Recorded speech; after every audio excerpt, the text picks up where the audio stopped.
El pozo y el péndulo, cuento de Edgar Allan Poe. Sentía una náusea profunda y casi mortal tras tan larga agonía. Cuando al fin me soltaron y me permitieron sentarme, supe que mis sentidos estaban por abandonarme. Lo último que alcanzaron a registrar mis oídos fue la sentencia, aquella terrible sentencia de muerte. Después, las voces de los inquisidores se confundieron en un murmullo lejano, como un zumbido soñoliento e ininteligible que aún no sé por qué, me hizo pensar en una rueda girando, tal vez por la asociación con el ruido parecido al de un molino. Pero ese murmullo se desvaneció pronto y lo dejé de oír. Sin embargo, pude ver aunque todo se mostraba ante mí con una intensidad grotesca. Vi los labios de los jueces vestidos de negro, me parecieron blancos, más que el papel donde ahora escribo estas palabras y tan delgados que resultaban inquietantes, endurecidos por la expresión de su firmeza inquebrantable, por su desprecio absoluto hacia el sufrimiento humano. Observé cómo sus labios seguían emitiendo las palabras del destino que me aguardaba. Los vi contraerse al pronunciar una frase fatal. Los vi formar las sílabas de mi nombre y un escalofrío recorrió mi cuerpo pues ningún sonido llegaba a mí. En ese estado de horror alucinante, también noté que las cortinas negras que cubrían las paredes del salón se mecían apenas, con un vaivén casi imperceptible. Luego mi vista se posó en las 7 altas velas sobre la mesa. Al principio me parecieron símbolos de esperanza, ángeles esbeltos y blancos que habían venido a salvarme, pero pronto me invadió una náusea tan intensa que todo mi ser se estremeció, como si una descarga eléctrica hubiera recorrido mis nervios. Las figuras angelicales se transformaron en espectros huecos, con cabezas en llamas, y comprendí que no vendría ayuda alguna de su parte. Fue entonces que un pensamiento se coló en mi mente, como una nota grave que se asienta en la imaginación. La tumba era quizás el lugar del más dulce descanso. La idea se fue formando lentamente sin que yo lo notara al principio, y solo después de un tiempo logré entenderla por completo. En el instante en que mi espíritu aceptó ese consuelo, las figuras de los jueces se desvanecieron como humo, las velas se apagaron y desaparecieron, y me vi envuelto en la más densa oscuridad. Todas mis sensaciones se hundieron en una caída profunda, como si mi alma descendiera al Hades. Y entonces, el universo se volvió silencio, quietud y noche. Me había desmayado, aunque no podría decir que perdí por completo la conciencia. No intentaré explicar qué quedó de ella, ni mucho menos describirlo, pero una parte de mí seguía presente.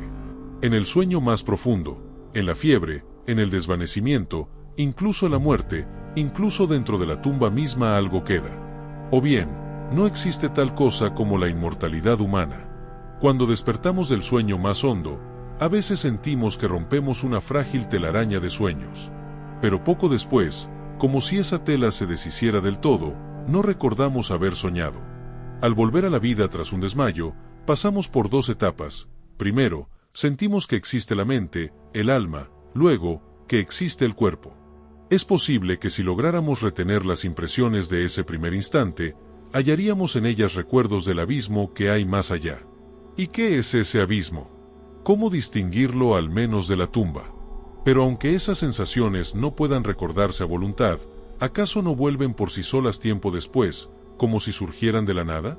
Quien nunca se ha desmayado, no verá palacios extraños ni rostros inquietantemente familiares entre las brasas, no verá flotar en el aire visiones melancólicas que otros no perciben, no se perderá en pensamientos al oler una flor desconocida, ni sentirá que su espíritu se eleva ante una melodía que nunca antes le había llamado la atención.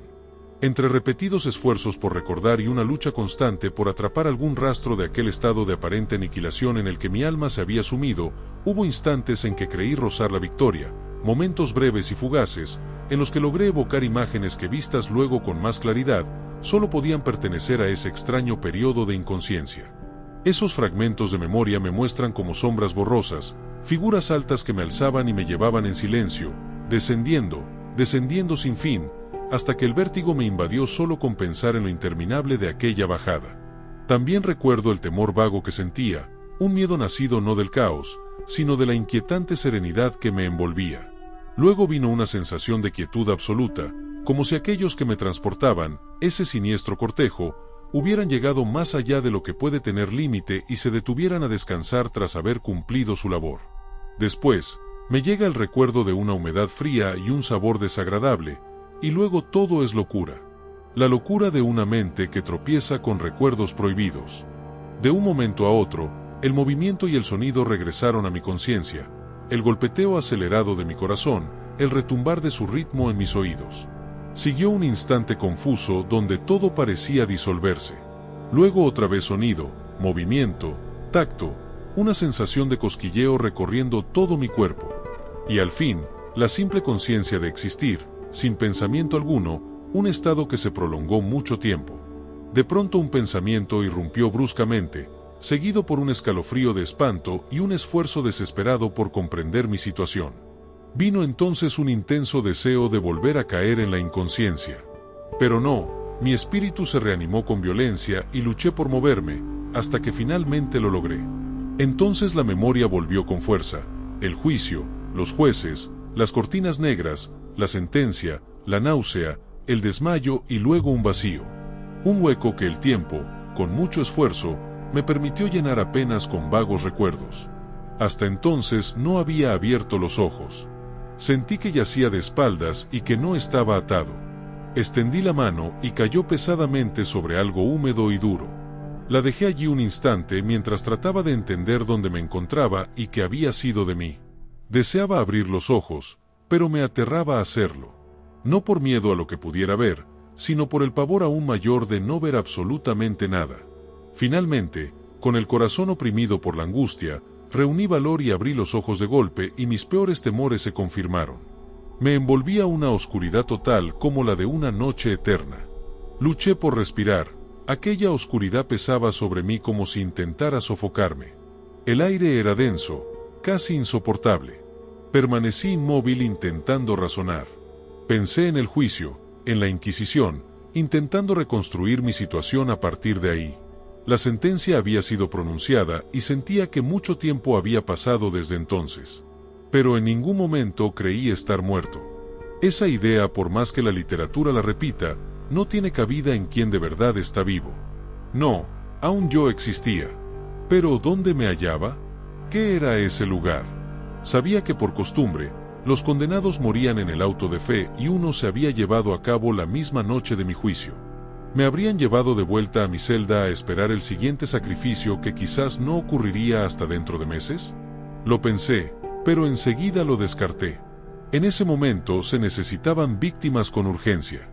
Además, mi celda, como todas las de los prisioneros en Toledo, tenía el suelo de piedra y la luz no solía estar completamente ausente.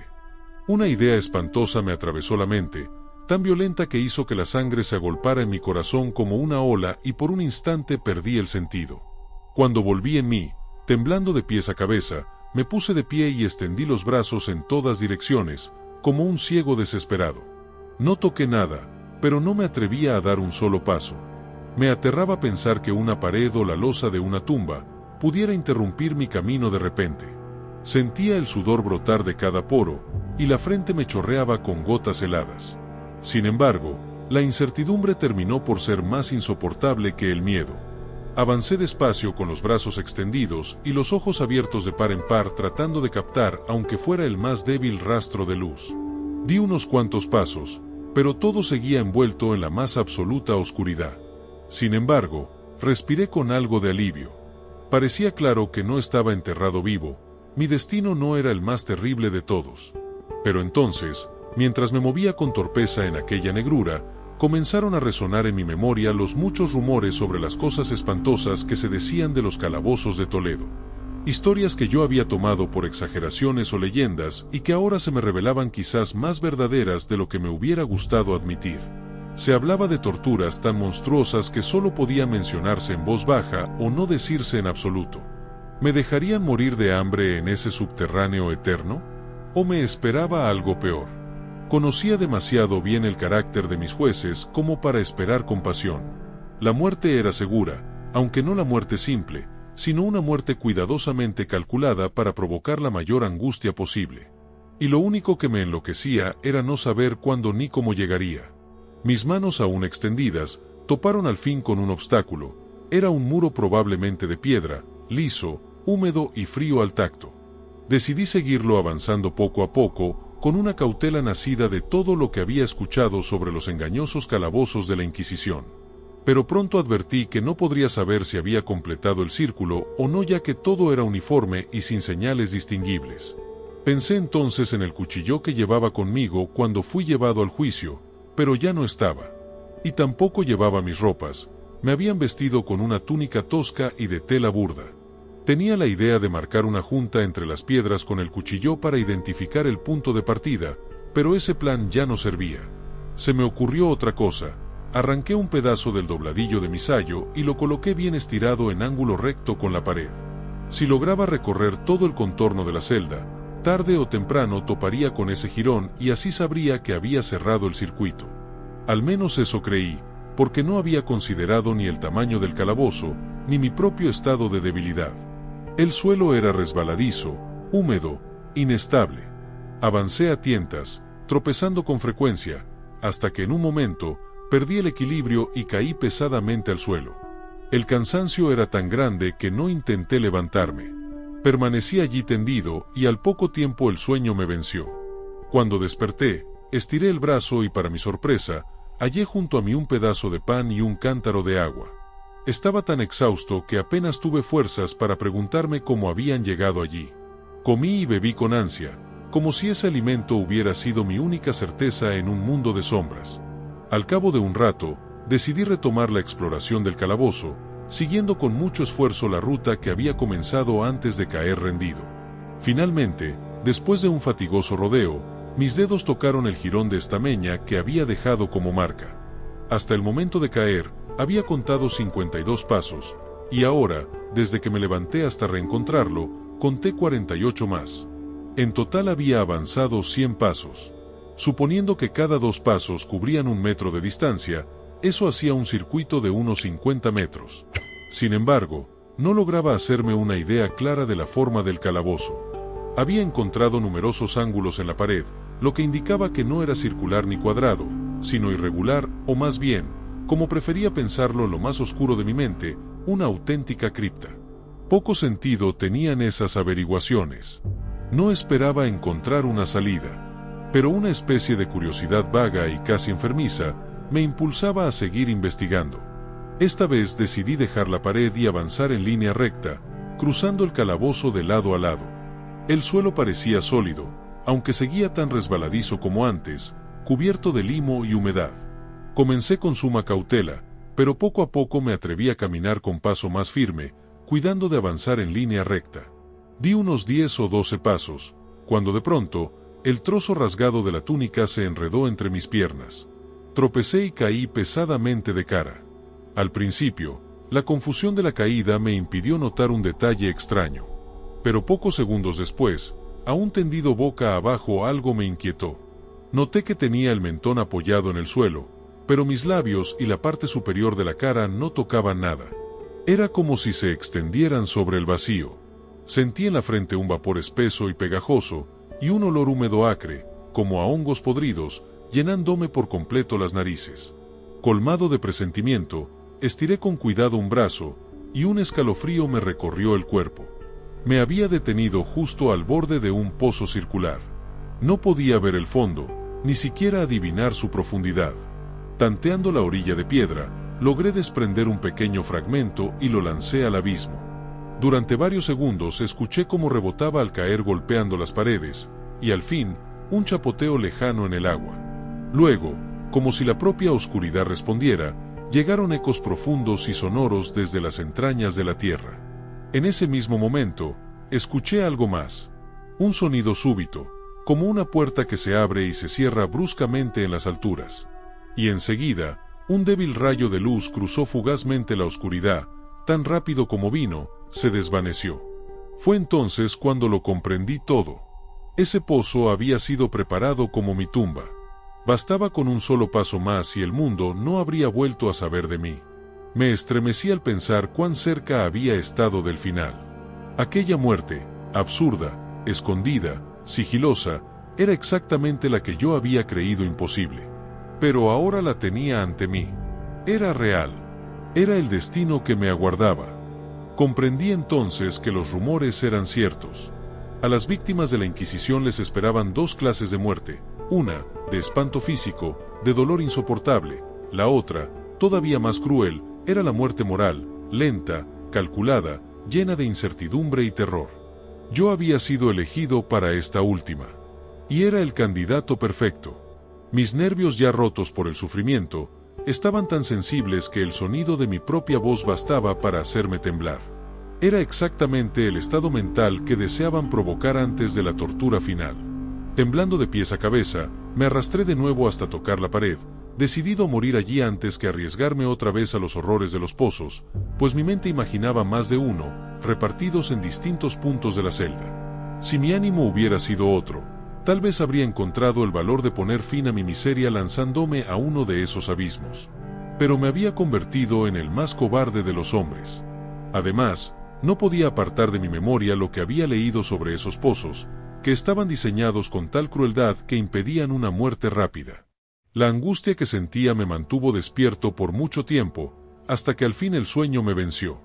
Al despertar, encontré de nuevo a mi lado un pedazo de pan y un cántaro con agua. Me ardía la garganta de sed y bebí el contenido de un solo trago. El agua debía tener algún tipo de droga, porque apenas la terminé, me invadió un sueño profundo e inevitable, como si fuera la muerte misma. Ignoro cuánto tiempo estuve así, pero cuando abrí los ojos otra vez, ya podía ver lo que me rodeaba. Una luz amarillenta, como de azufre, cuyo origen no logré identificar de inmediato, iluminaba la celda y por fin me permitió observar su tamaño y su aspecto. Me había equivocado bastante sobre el tamaño del lugar. El recorrido completo de las paredes no pasaba de unos 23 metros. Durante unos minutos eso me inquietó inútilmente. Así es, inútilmente, porque en medio de todo lo que me rodeaba, saber las dimensiones exactas del calabozo era lo menos importante. Sin embargo, mi mente se aferraba a detalles sin sentido, y me empeñé en entender dónde me había equivocado al medir. Al fin comprendí lo que había pasado. En mi primera exploración, conté 52 pasos antes de caer al suelo. Es probable que en ese momento estuviera apenas a 1 o 2 pasos del trozo de tela, lo que significaba que había casi completado el círculo del calabozo. Al despertar del sueño, debí empezar a caminar en dirección contraria, retrocediendo por el mismo camino, y por eso creí que la vuelta era el doble de larga. Mi mente, aún confusa, no notó que había empezado con la pared a mi izquierda y terminé con ella a la derecha. También me equivoqué sobre la forma del calabozo. Al tocar las paredes sentí muchos ángulos, lo que me hizo pensar que el lugar tenía una forma muy irregular. Qué fuerte puede ser el efecto de la oscuridad sobre alguien que despierta aturdido o medio dormido. Esos ángulos no eran más que ligeras hendiduras o entrantes colocados a intervalos. En realidad, la celda era cuadrada. Lo que creí mampostería resultó ser hierro, o algún otro metal, formado por grandes planchas unidas y soldadas, que creaban esas depresiones. Toda la superficie de esta prisión metálica estaba pintada de manera burda con imágenes horrendas, tomadas de las supersticiones más fúnebres de los monjes. Había figuras de demonios, esqueletos y otras cosas aún más espantosas cubriendo y deformando los muros. Observé que sus formas estaban bien trazadas, aunque los colores se veían difusos y desgastados, como si la humedad del aire los hubiera deteriorado. También noté que el suelo era de piedra, y en el centro se abría un pozo circular, el mismo del que había logrado escapar, con su boca abierta como si bostezara. Pero no había ningún otro en todo el calabozo. Vi todo aquello con dificultad y sin mucho detalle, pues algo había cambiado profundamente mientras dormía. Ahora me encontraba acostado de espaldas, completamente estirado sobre lo que parecía ser un marco de madera. Una banda larga, parecida a un cinturón o cordón grueso, me sujetaba con firmeza. Se enroscaba varias veces alrededor de mi cuerpo y extremidades, dejándome libre solamente la cabeza y el brazo derecho, que apenas podía estirar hasta un plato de barro que alguien había colocado a mi alcance. Para aumentar mi angustia, el cántaro de agua había desaparecido. Y digo angustia porque una sed insoportable me devoraba por dentro. Al parecer, mis verdugos querían provocarla a propósito, pues la comida del plato era carne excesivamente sazonada. Al mirar hacia arriba, observé el techo de la celda. Estaba a unos 9 o 12 metros de altura, y su estructura era similar a la de las paredes. En uno de los paneles vi una figura extraña que atrajo por completo mi atención. Representaba al tiempo, como suele pintárselo, pero en lugar de sostener una guadaña, empuñaba lo que parecía un péndulo, como los de los relojes antiguos. Sin embargo, había algo en esa imagen que me hizo observarla más de cerca. Estaba justo sobre mí, y al mirarla fijamente desde abajo, tuve la impresión de que se movía. Un instante después, comprobé que era cierto. El péndulo oscilaba levemente, con un movimiento lento y natural. Lo observé por un rato, más intrigado que asustado. Pero, cansado al fin de su vaivén monótono, desvié la mirada hacia otros rincones de la celda. Un leve ruido me hizo mirar al suelo. Varias ratas enormes cruzaban la celda, saliendo del pozo que podía ver hacia mi derecha. Mientras las observaba, seguían saliendo más, con ojos brillantes y hambrientos, atraídas sin duda por el olor de la carne. Me costó mucho esfuerzo espantarlas del plato. Tal vez pasó media hora, quizás una hora, era difícil tener noción del tiempo, antes de que volviera a mirar hacia arriba. Lo que vi entonces me desconcertó por completo. El péndulo había aumentado su recorrido por lo menos en 1 metro de distancia, y como resultado, su velocidad también era mayor. Pero lo que realmente me llenó de terror fue darme cuenta de que el péndulo había descendido. Ahora podía ver claramente, y no hace falta decir con cuánta angustia, que en su extremo tenía una hoja curva de acero brillante, con forma de media luna, de casi 1 pie de ancho. Estaba afilada como una navaja, pero al mismo tiempo era sólida y pesada, ensanchándose desde el filo hasta terminar en una base gruesa y firme. La hoja estaba unida a un largo eje de bronce, y todo el mecanismo silbaba suavemente mientras se balanceaba en el aire. Ya no podía dudar del destino que los monjes habían preparado para mí con tanta crueldad. Los agentes de la Inquisición habían descubierto que había encontrado el pozo. Sí, ese pozo cuyos horrores estaban reservados para un rebelde tan terco como yo. Un pozo que, según contaban, era el símbolo mismo del infierno, la última frontera de los castigos de la Inquisición. Por pura suerte había evitado caer en él, y sabía bien que la sorpresa y la caída repentina eran parte esencial de las terribles muertes que ocurrían en esos calabozos. Como no caí en el pozo, el cruel plan de mis verdugos no incluía lanzarme por la fuerza. Así que, sin otra opción, me esperaba un final distinto, aunque no menos terrible. ¿Un final más apacible? Casi me dio risa pensar en eso en medio de tanto miedo. ¿De qué sirve contar las interminables horas de un horror que supera la muerte? Durante todo ese tiempo fui contando las oscilaciones del péndulo que parecía zumbar en el aire. Centímetro a centímetro, bajaba muy despacio, tan lentamente que solo podía notarlo después de largos momentos que parecían siglos, y cada vez se acercaba más. Pasaron días, tal vez muchos, hasta que el péndulo osciló tan cerca que sentí su aliento cortante sobre mí. El olor del acero afilado me penetraba profundamente. Rogué, cansando al cielo con mis súplicas, para que el péndulo descendiera más rápido. Perdí la razón, me desesperé y traté con todas mis fuerzas de enderezarme para quedar en la trayectoria de aquella terrible hoja. Y de repente me calmé. Me quedé quieto, sonriendo a esa muerte brillante, como un niño que admira un juguete hermoso. Después vino otro periodo en el que no sentí nada. Fue breve, aunque no podía saberlo con certeza, porque al volver a la conciencia me di cuenta de que el péndulo no había bajado nada.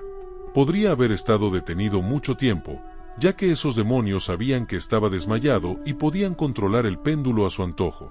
Al despertar, me sentí débil y enfermo, como si hubiera pasado mucho tiempo sin comer. A pesar de mi sufrimiento, mi cuerpo aún pedía alimento. Con gran esfuerzo, estiré el brazo izquierdo tanto como me lo permitían las ataduras y tomé un poco de la comida que las ratas habían dejado. Al llevarme la comida a la boca, un pensamiento fugaz de alegría y esperanza cruzó mi mente, pero era tan débil que casi no llegó a formarse. ¿Esperanza? Solo fue una idea incompleta, que se perdió antes de nacer. Quise aferrarme a ella, pero fue inútil. El dolor largo había casi destruido mi mente. Me sentí como un tonto, un incapaz. El péndulo oscilaba en ángulo recto con mi cuerpo estirado. Vi que la hoja en forma de media luna iba a pasar justo sobre mi corazón. Cortaría la tela de mi túnica, luego volvería a hacerlo, una y otra vez. A pesar de que su recorrido era muy amplio, más de 9 metros, y que bajaba con un silbido amenazante, capaz de romper esos muros de hierro, durante varios minutos solo cortaría mi ropa. En ese momento tuve que detenerme, porque no podía seguir pensando más. Me concentré, fijando la atención con fuerza, como si con eso pudiera detener el avance de la hoja de acero. Me obligué a imaginar el sonido que haría al cortar la tela y la sensación de escalofrío que causa el roce de un paño en la piel. Pensé en esas pequeñas cosas hasta que ya no pude más. El péndulo seguía bajando, bajaba lentamente con un movimiento suave. Sentí una extraña mezcla de miedo y fascinación al notar que su velocidad lateral era mucho mayor que la de su descenso. Se movía hacia la derecha, luego hacia la izquierda, rozándome como un espíritu maldito y avanzaba hacia mi corazón con la sigilosa calma de un tigre. A veces reía en voz alta, a veces gritaba, según lo que mi mente dominara. El péndulo bajaba, seguro e imparable. Ya pasaba vibrando a solo unos centímetros de mi pecho. Luché con todas mis fuerzas para liberar mi brazo izquierdo, que solo estaba libre desde el codo hasta la mano. Podía mover la mano desde el plato hasta mi boca, pero no más. Si lograra soltarlo más arriba, intentaría detener el péndulo, pero sería como querer detener una avalancha. Bajaba inevitable y lentamente sin parar. Cada oscilación la sentía con miedo y desesperación. Me encogía en cada paso del péndulo mientras mis ojos seguían su recorrido con una mezcla de terror y esperanza. Cerraba los párpados con fuerza cada vez que bajaba, aunque la idea de la muerte me parecía a la vez un alivio indescriptible. Pero todos mis nervios estaban tensos, pensando que cualquier pequeño fallo del mecanismo haría que aquella hoja de acero brillante y afilada cayera sobre mi pecho. Era esa esperanza la que hacía temblar mi cuerpo y contraer mis músculos. Esa misma esperanza que persiste incluso en la tortura, que susurra en los oídos de los condenados, incluso en los calabozos de la Inquisición. Vi que después de unas 10 o 12 oscilaciones, la hoja de acero rozaría mi ropa. En ese mismo momento, una calma profunda, cargada de desesperación, se apoderó de mí. Por primera vez en muchas horas, quizá días, empecé a pensar con claridad. Recordé que la banda que me ataba era una sola pieza, no varias cuerdas separadas. El primer roce de la afilada media luna contra cualquier parte de esa banda podría cortarla. Entonces, con la ayuda de mi mano izquierda, podría liberarme por completo. Pero, ¿qué tan terrible sería estar tan cerca del acero? ¿Cuánto riesgo correría con el más mínimo movimiento? Además, ¿podía ser que los verdugos no hubieran previsto esa posibilidad? ¿Cómo es que la atadura cruzaba justo en el lugar por donde pasaría el péndulo? Con miedo de que mi última esperanza se desvaneciera, levanté la cabeza lo suficiente para mirar mi pecho con claridad. La banda me ataba por todos lados, menos justo donde pasaba el péndulo. Al dejar caer la cabeza hacia atrás, una idea que era hasta entonces solo un fragmento vago se iluminó en mi mente. Era aquella idea de liberación que apenas había rozado cuando me llevé la comida a los labios. Ahora estaba completa, aunque débil, apenas lógica y clara, pero completa. Con la energía nerviosa que da la desesperación, me puse a ponerla en práctica. Durante horas, muchas ratas se habían movido cerca del armazón de madera donde estaba atado. Eran ratas salvajes, atrevidas y hambrientas, sus ojos rojos brillaban, como si esperaran que me quedara quieto para atacarme. Pensé, ¿a qué comida estarán acostumbradas en el pozo? A pesar de que intentaba alejarlas, ya habían devorado casi toda la carne del plato dejando solo unas pocas sobras. Mi mano se movía sobre el plato como un abanico, pero con el tiempo perdía eficacia. Las ratas, voraces, me mordían los dedos con sus garras afiladas. Entonces, tomé algunos pedazos de esa carne aceitosa y especiada y los froté sobre las ataduras, donde podía alcanzarlas. Después, aparté la mano del suelo y me quedé completamente quieto, conteniendo la respiración. Al principio, las ratas se asustaron y sorprendieron por el cambio. Dejé de moverme. Retrocedieron alarmadas y muchas corrieron de vuelta al pozo. Pero esto duró poco. Yo ya estaba contando con su hambre. Al ver que seguía inmóvil, una o dos ratas más atrevidas subieron al bastidor de madera y olfatearon la banda que me ataba. Eso fue la señal para que todas avanzaran. Salieron del pozo en grupos cada vez más grandes. Treparon por la madera, corrieron sobre ella y saltaron en cientos sobre mi cuerpo. El movimiento constante del péndulo no las molestaba. Esquivando sus golpes, se lanzaban sobre las ataduras untadas en carne. Se apretaban, se movían por mi cuerpo en grupos cada vez más grandes. Se retorcían cerca de mi garganta, buscando mis labios con sus hocicos fríos. Sentí que me ahogaba bajo su peso creciente. Un asco indescriptible llenó mi pecho y heló mi corazón. Pero un minuto más y la lucha terminaría. Noté claramente que las ataduras se aflojaban. Entendí que ya estaban rotas en varios lugares. Pero, con una fuerza que parecía más allá de lo humano, me quedé inmóvil. No me había equivocado ni sufrido en vano. Por fin sentí que estaba libre. La atadura ya colgaba hecha tiras a los lados de mi cuerpo. Pero el péndulo ya estaba rozando mi pecho. Había cortado la estameña de mi sayo y ahora estaba atravesando la tela de la camisa. 2 veces más pasó sobre mí, y un dolor agudo recorrió mis nervios. Pero el momento de escapar había llegado. Apenas moví la mano, las ratas huyeron en desorden. Con un movimiento lento, cuidadoso y encogiéndome todo lo posible, me deslicé fuera de las ataduras, más allá del alcance de la hoja afilada del péndulo. Al menos por ahora estaba libre. Libre, pero en las garras de la Inquisición. Apenas me aparté de aquel lecho de horror para ponerme de pie en el frío piso de piedra, el movimiento de la diabólica máquina cesó. La vi subir impulsada por una fuerza invisible, hasta desaparecer más allá del techo. Aquello fue una lección que tomé desesperadamente en serio. Sin duda, vigilaban cada uno de mis movimientos. Libre. Apenas había escapado de una muerte segura por tortura para enfrentar otra peor aún. Pensando en eso, mis ojos recorrieron nerviosos las rejas de hierro que me encerraban. Algo extraño, un cambio que al principio no comprendí, había ocurrido en el calabozo. Durante largos minutos, sumido en una mezcla de miedo y desconcierto, me perdí en conjeturas vagas e inútiles. Fue entonces cuando por primera vez noté el origen de la luz sulfurosa que iluminaba la celda. Venía de una fisura, apenas media pulgada de ancho, que rodeaba todo el calabozo a la base de las paredes, que parecían, y en realidad estaban, separadas del piso. Intenté mirar a través de esa abertura, pero me fue imposible ver nada. Al ponerme de pie, comprendí de pronto el misterio del cambio que había notado en la celda. Ya había dicho que las siluetas de las imágenes pintadas en los muros eran claras, pero sus colores parecían borrosos e indefinidos. Ahora esos colores brillaban con una intensidad sorprendente que crecía sin cesar, dando a aquellas espectrales y diabólicas figuras un aspecto capaz de quebrantar nervios más fuertes que los míos. Ojos demoníacos, salvajes y aterradores, me miraban fijamente desde 1000 direcciones, apareciendo donde antes no se veía nada. Brillaban con un resplandor cárdeno, como un fuego que mi imaginación no podía concebir como irreal. Al respirar sentí el olor característico del vapor que sale del hierro recalentado. Ese olor sofocante llenaba cada rincón de la celda. Los horrores sangrientos pintados en las paredes comenzaron a teñirse de rojo. Jadeaba luchando por respirar. Ya no me quedaba duda de la intención de mis torturadores. Los más implacables, los más demoníacos de los hombres. Corrí al centro de la celda, alejándome del metal ardiente. Al enfrentar en mi mente la horrible destrucción que me esperaba, la idea de la frescura del pozo se posó en mi alma como un bálsamo. Corrí hacia el borde mortal. Con esfuerzo miré hacia abajo. El resplandor del techo ardiente iluminaba hasta los rincones más ocultos.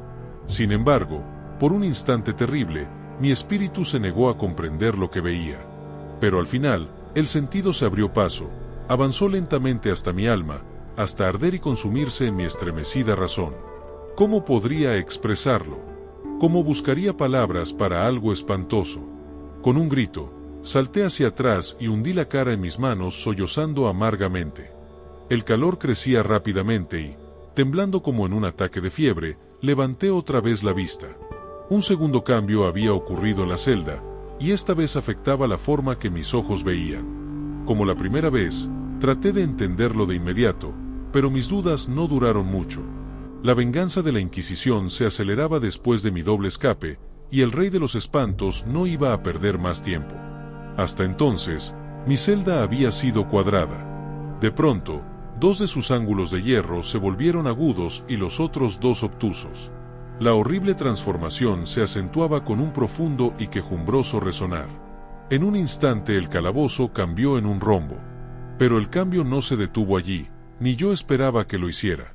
Podría haber pegado mi pecho a las rojas paredes, como si fueran vestiduras de eterna paz. La muerte. Clamé amargamente, cualquier muerte menos la del pozo. ¿No era obvio que aquellos hierros al rojo buscaban precipitarme en el abismo? ¿Cómo resistir ese fuego? Y si lo resistiera, ¿cómo enfrentar la presión que me aplastaba? El rombo se achicaba más y más, tan rápido que no había tiempo para mirar. Su centro, su diámetro mayor, se posaba justo sobre el pozo abierto. Me eché hacia atrás, pero las paredes que se movían me obligaban a avanzar. Al final, no quedaba ni una pulgada de suelo bajo mi cuerpo chamuscado y convulso. Dejé de luchar. La agonía de mi alma se expresó en un agudo y prolongado alarido de desesperación. Sentí que me tambaleaba al borde del abismo. Desvié la mirada y escuché un estruendo discordante de voces humanas. Un toque poderoso de trompetas resonó. Un chirrido áspero, como 1000 truenos, retumbó en mis oídos. Las terribles paredes retrocedieron. Una mano firme sujetó mi brazo justo cuando, desmayado, me precipitaría al pozo. Era la mano del general Lasalle. El ejército francés había entrado en Toledo. La Inquisición estaba vencida, en manos de sus enemigos.